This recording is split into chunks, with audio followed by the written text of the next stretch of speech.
महाराष्ट्रात साधारणपणे जर आपण बघितलं तर ऍग्रिकल्चर वेस्ट ही मोठी समस्या आहे. ऊसाचा जर विचार केला तर ऊसाचं पाचट अनेक जण जाळतात किंवा अदर ऍग्रिकल्चर वेस्ट जे आहे म्हणजे भाताचा भुसा असेल, गव्हाचा भुसा असेल, हे सगळं जो भुसा किंवा वेस्ट आहे ते शेतकरी जाळून टाकतात. परंतु माझ्यासमोर आता हे जे प्रोडक्ट तुम्हाला दिसत आहेत, ही वीट दिसते, हे कुंड्या दिसत आहेत, या कुंड्यामध्ये झाडं लावलेलं आपल्याला दिसत आहेत. हे सगळे जे प्रोडक्ट आहेत ते ऍग्रिकल्चर वेस्ट पासून बनवलेत. ऍग्रिकल्चर वेस्ट आणि मशरूम स्पॉन या दोघांचं एकत्रित करून त्याच्यावरती प्रोसेस करून हे प्रोडक्ट बनवलेले आहेत. त्याची विशेषता म्हणजे वॉटरप्रूफ आणि ज्वलनाला विरोध करणारे हे प्रोडक्ट आहेत.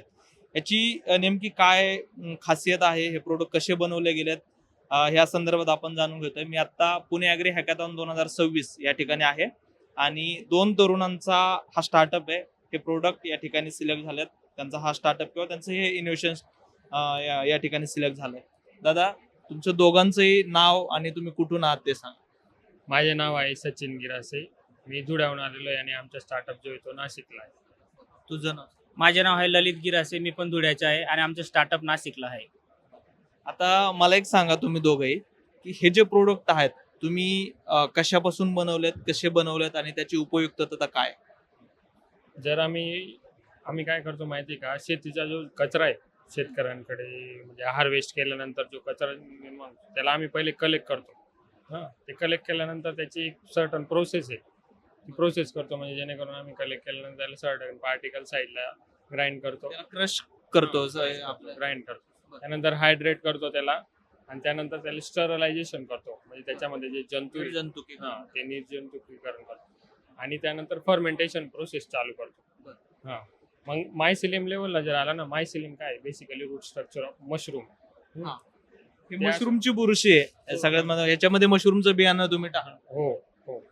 त्यानंतर मग त्याच्यामध्ये आम्ही 2 सेगमेंटमध्ये प्रोडक्ट बनवलेले आहेत. एक आमचं जे आहे ते बायो कॉम्पोजिट आणि दुसरं जे आहे ते बायो लेदर, जे ऍग्रिकल्चरल वेस्ट पासून. म्हणजे हे आता जर विचार केला तर हे बायो लेदर आहे. पाहिलंय ते. हा, याच प्रोसेसने तुम्ही केलंय? हो, याच प्रोसेसने केलेलं आहे. जे सिंथेटिक लेदर आणि ॲनिमल लेदरला रिप्लेसमेंट म्हणून यूज केलं. कुठे यूज करू शकतो मी? आपण फॅशन इंडस्ट्रीमध्ये यूज करतो, जसं की बॅग्स, वॉलेट्स वगैरे, शूज वगैरे त्याच्यासाठी.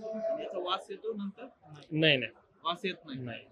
आता बऱ्याचदा असं होतं की समज एखादं आपण ऍग्रिकल्चर वेस्ट पासून बनवलं असेल तर वास पण येऊ शकतो. हा, तर मग ते कसं आहे माहिती का, नॅचरल गोष्टींपासून बनवले. त्याच्यामध्ये फक्त ऍग्रिकल्चरल वेस्ट आणि मायसिलियम म्हणजे जे मशरूम आहेत ना, ते पण इडिबल आपण खाऊ शकतो.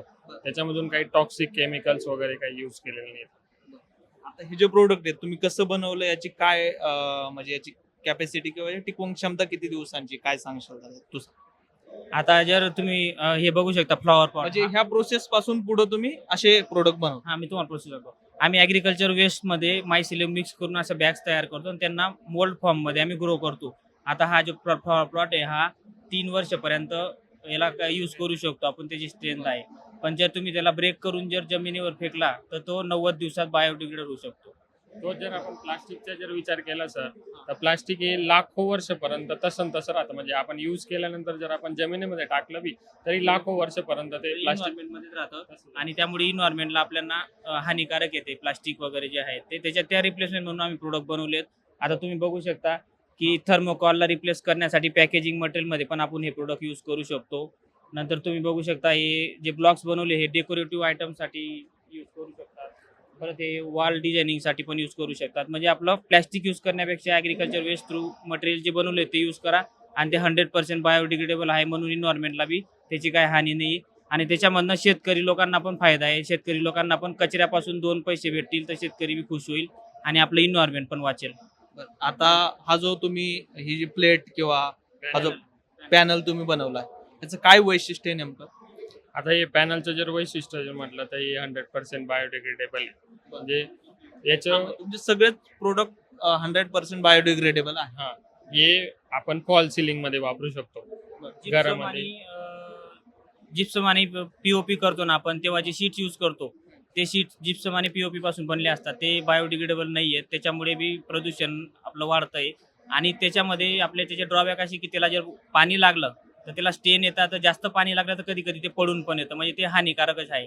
त्याऐवजी जर तुम्ही असे पॅनल यूज केले हे लाईट वेट असल्यामुळे याची लाईफ पण चांगली आणि याच्यामध्ये असं प्रॉपर्टीज आहेत की हा वॉटरप्रूफ आहे, फायर रेजिस्टन्स, याचा स्मोक होत नाही आणि लाईट वेट आहे म्हणून आपण त्याला जास्त दिवसपर्यंत यूज करू शकतो.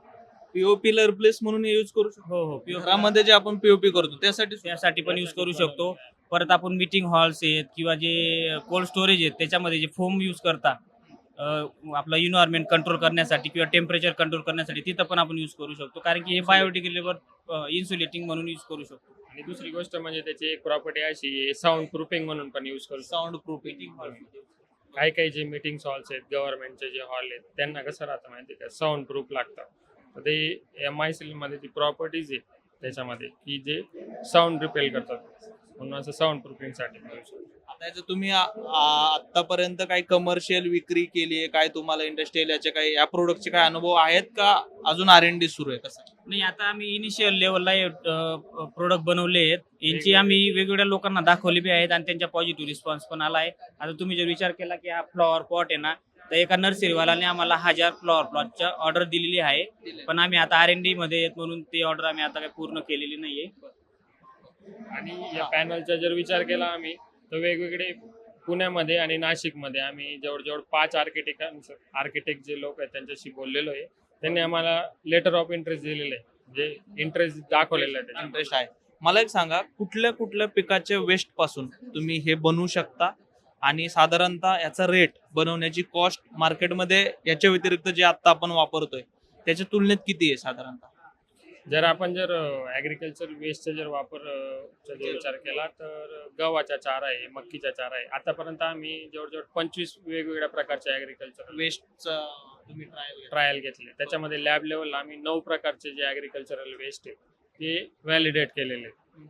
ऊसाचं पाचट त्यामध्ये आहे, हो सरकीचा किंवा कापसाचा पण भुसा त्यामध्ये, हो.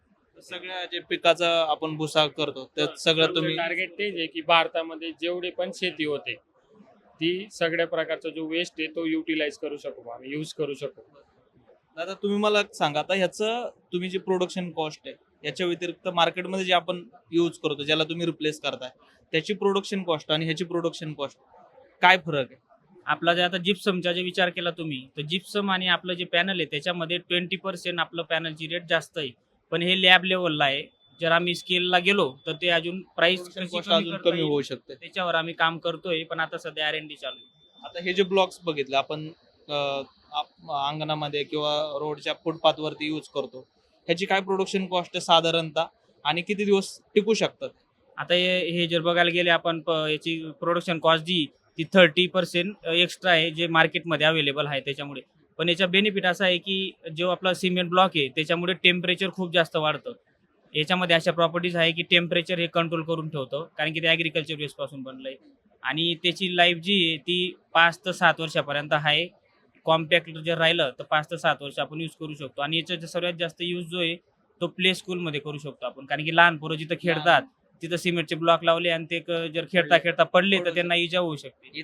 तर याच्यावरती लागणार नाही, कारण की हे शॉक प्रूफ आहेत म्हणून तिथं यूज करू शकतो आपण. त्याचा अजून असं बेनिफिट असं आहे की लहान पोरांना असं क्रिएटिव्ह वस्तू आवडते, वेगवेगळ्या कलरचे आपण त्याच्यामध्ये करू शकतो, खेळू शकताय, नंबर्स वगैरे टाकू शकतो आपण, पडल्यानंतर इजा होणार नाही, शॉक प्रूफ येते असं. खऱ्या अर्थानं जी ॲग्रिकल्चर वेस्ट ही भारतातल्या शेतकऱ्यांसाठी महत्वाची जी समस्या आहे त्याच्यावरती या 2 तरुणांनी हा उपाय काढलाय. यांनी सांगितल्याप्रमाणे हे सगळेच प्रोडक्ट आहेत, एक वॉटरप्रूफ आहे, दुसरा ते ज्वलनाला विरोध करणारे प्रोडक्ट आहेत. खऱ्या अर्थाने ॲग्रिकल्चर सेक्टरमध्ये क्रांती करणारा हा प्रयोग म्हणू शकतो. असे तरुण यांची टेक्नॉलॉजी आणि ह्यांचा एकंदरीतच जो काय व्यवसाय आहे, जो काय स्टार्टअप आहे, या स्टार्टअपला कृषीच्या माध्यमातून गती मिळायला हवी. आणि खऱ्या अर्थानं हे प्रोडक्ट जर बाजारात आले तर शेतकऱ्यांचं जे वेस्ट आहे त्या वेस्ट म्हणजे शेतकरी जे आता जे वेस्ट जाळतात त्यापासून असे जर प्रोडक्ट तयार झाले तर एक नवीन उत्पन्नाचा मार्ग शेतकऱ्यांसाठी तयार होऊ शकतो. दत्ता लवंडे, लोकमत ॲग्रो, पुणे.